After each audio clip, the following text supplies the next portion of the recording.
Hello YouTube, my name is Notaro and today I'll be bringing you a Project Cars review of the Mitsubishis. Here's our list of cars we already have, and I'd like to add 3 more cars today, all Mitsubishis. Toyota and Scion will be added in a later video. But to get things started off, we'll be using the Mitsubishi Lancer Evolution FQ360. I know I forgot the IX, but this name is freaking long. It has a top speed of 166, which is bull because I've got way faster in this car than what that just said, and a horsepower of 366. All these cars in this DLC, for the Mitsubishis anyway, are great at drifting. They are excellent with drifting, and it makes it actually a ton of fun. I'm not that great of a drifter, but I gave it my best shot in this video. I hope you guys aren't going to make fun of me of how bad my drifting skills are, as I don't really care for it, but, you know, other people do, so I can't make fun of it. It's a type of racing. I'm going to brush this very quick, so I'm going to give it a looks of 5.0, a sound of 7.3, and a handling of 6.4. I was having issues with my PS4, so recording this was a pain in the butt. It gets a total score of 18.7. I will no longer be doing a 4 count, I'll be doing a 3 count. I redid all the scores, everything should be accurate. 18.7 out of a possible 30. Up next is the Mitsubishi Lancer Evolution Vitime, or V-I-T-M-E. I prefer to call it Vitime because it's funny.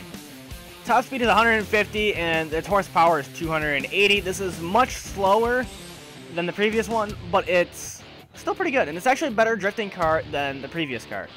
So I actually did enjoy this one quite a lot, but this was not my favorite. My favorite was the very last one you were allowed to use. I tried drifting as much as I could, so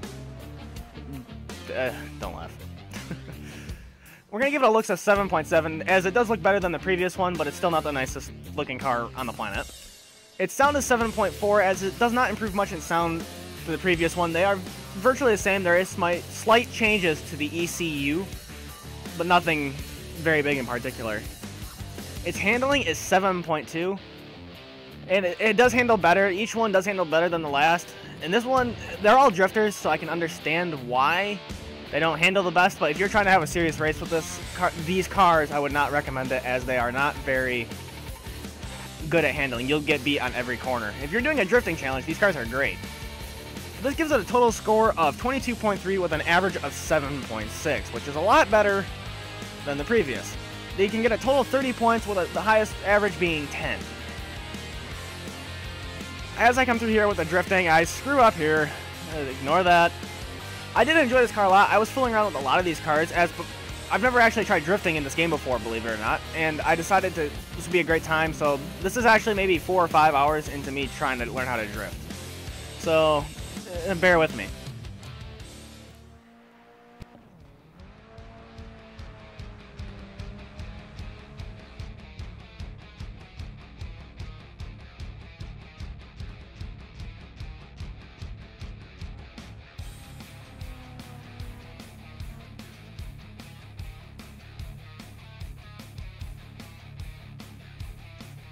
Up next is the Mitsubishi Lancer Evolution XFQ400, with a top speed of 189 and a horsepower of 404.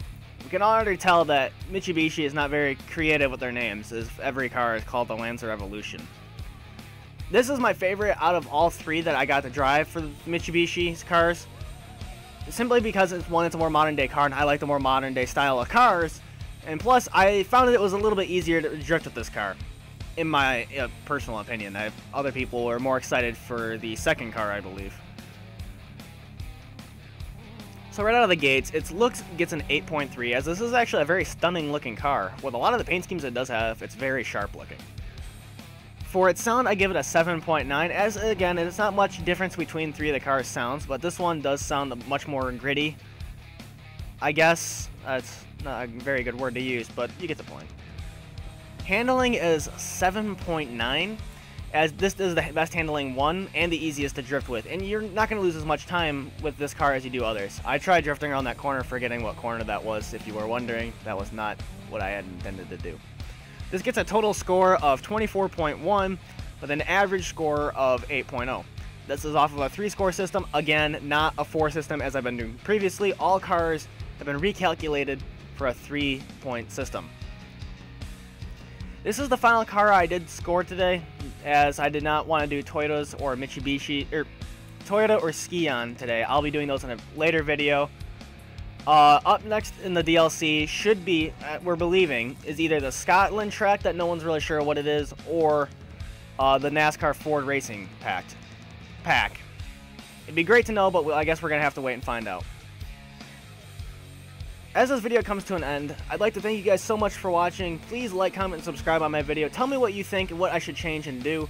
I've already been told I need to work on my thumbnails, which I am currently working on trying to get fixed. Again, thank you, and this is Natero signing off.